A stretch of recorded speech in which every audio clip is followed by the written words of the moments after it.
राधे राधे। मेरा नाम इंदुलेखा है और यहाँ की स्टोरी भांडीर वन की स्टोरी विवाह की।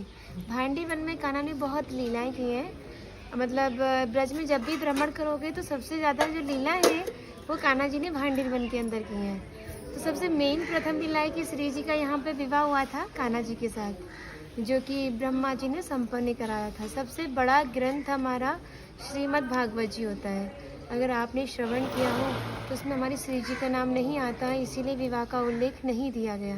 लेकिन जिस वट वृक्ष के आप दर्शन करोगे इसका श्रीमद् भागवत जी के 10वें स्कंद में उल्लेख मिलता है कि द्वापर युग में वृक्ष बहुत विशाल था। इसकी जो शाखाएं थी वो 15 किलोमीटर में फैली हुई थी, यानी पंचकोशीय वृक्ष बोला जाता था। कान्हा की 9 लाख गाय यहीं बैठ के विश्राम करती थी और इन्हीं की शाखाओं पर चढ़ के ग्वालवाल यमुना मैया को आर पार किया करते थे। और जो मैया मधुकरी रख देती थी, सभी ग्वालवाल एकत्रित होकर यहाँ पे भोजन प्रसादी ग्रहण करते थे। यहाँ पे कान्हा जी ने छाक लीला भी की है। एक गुण छाछ के लिए ब्रज की गोपियाँ कान्हा को नाच नचाती थी। छछियावरी छाछ पे नाच नचावत ब्रज की गोपी, तो वो यही की छाक लीला है।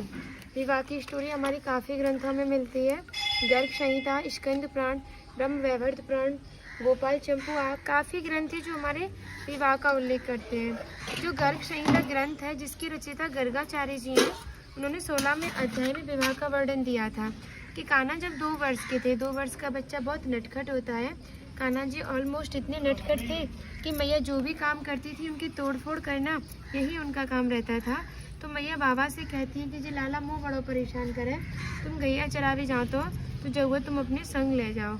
तो लाला ने जब बाहर जाने की बात सुनी तो लाला आनंदित हुआ, खुश हुआ कि आज मैं बाहर जाऊंगा और मैं हूँ देखूंगा कि बाबा कहाँ गैया चराते हैं। तो बाबा उसे मना करने लगे और डराने लगे, कहने लगे लाला बहुत घनो जंगल है, बहुत बड़े बड़े जंगली जानवर हैं तो ये खा जाएंगे। पर लाला भी हट पड़ गो और लाला ने अपने हट के आगे बाबा को स्वीकृति देनी पड़ी। बाबा जैसे लाला को लेके आए और भांडी वन की सीमा में प्रवेश किया तो अचानक से मौसम चेंज हो गया, अंधकार छा गया, घनघोर बादल छा गए और दिन में भी तारे टिमटिमाने लगे, मूसलाधार बारिश होने लगी। तो बाबा डर गए और इसी बट वृक्ष की आड़ लेके छिप गए और कहने लगे, देख मैंने तुझसे मना करी, तू मानो नहीं। अभी मौसम कैसा था, मौसम कैसा हो गया। तो फिर क्या देखते हैं, जैसे ही तूफान शांत हुआ तो एक दिव्य किरण उत्पन्न हुई। उस किरण का तेज इतना था कि हजारों सूर्यों के समान था, जिस कारण नंद बाबा की आंखें बंद हो गई। तो हम लोग तो एक सूर्य की तरफ ही नहीं देख पाते, वो तो हजारों सूर्यों के समान था। जैसे ही प्रकाश शांत हुआ, नंद बाबा ने अपनी आंखें खोली तो एक सुंदर कन्या का दर्शन पाया। तो बाबा बहुत आश्चर्यचकित हुए कि अभी तो तूफान था, लाली तू कौन है और कहाँ से आई है, ऐसे श्री जी से कहा। तो श्री जी ने अपना नाम बन सखी बताया और बोली, बाबा आपको भयभीत देखता हुआ आपके पास आई हूँ। तो श्री जी की निगाह बाबा पे जो लग रही गोदी में लाला पे गई और बोली, बाबा तुम्हारा लाला बहुत सुंदर है, जाए तुम वो गोदी में दो। तो बाबा बोले, देख लाली ऐसे तो लाला को ना दूंगो, पहले तू अपना पूर्ण और सही परिचय देगी जब ही तो लाला को दूंगो, क्योंकि तू तो इतनी छोटी है, तू जब मौसम में देख के भयभीत ना भाई, तुम इतना बड़ो जब मौसम में देख के भयभीत है गो। तो जैसे नंद बाबा ने श्री जी से आग्रह किया तो श्री जी ने नंद बाबा को दिव्य रूप का दर्शन दिया। जैसे ही नंद बाबा ने श्री जी के दिव्य रूप के दर्शन पाए, उन्हें नतमस्तक प्रणाम किया। फिर उन्हें स्मरण हुआ कि कान्हा के जो कुलगुरु गर्गाचार्य जी थे, जिन्होंने कान्हा का नामकरण किया था, और नामकरण के समय ही नंद बाबा को बताया था कि भांडीर वन में युगल सरकार का मिलन होना है।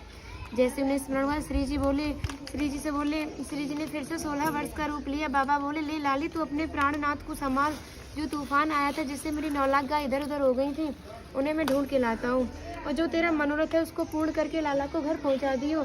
इतना कह के बाबा आगे प्रस्थान करते हैं। तो श्री जी ने ही कृष्ण को किशोर अवस्था रूप धारण करवाया। दोनों ही 16 वर्ष के होके से बट वृक्ष के नीचे बैठ के प्रिया पीतम जी श्रृंगार कर रहे थे, प्रिया जी पीतम जी का और पीतम जी प्रिया जी का।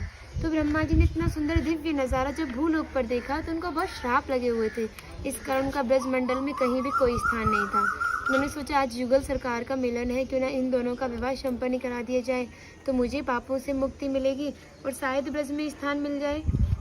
यही सोचकर जो हमारी विवाह की पद्धतियाँ होती हैं वो 8 प्रकार की होती हैं। तो उसमें से एक पद्धति होती है गंधर्व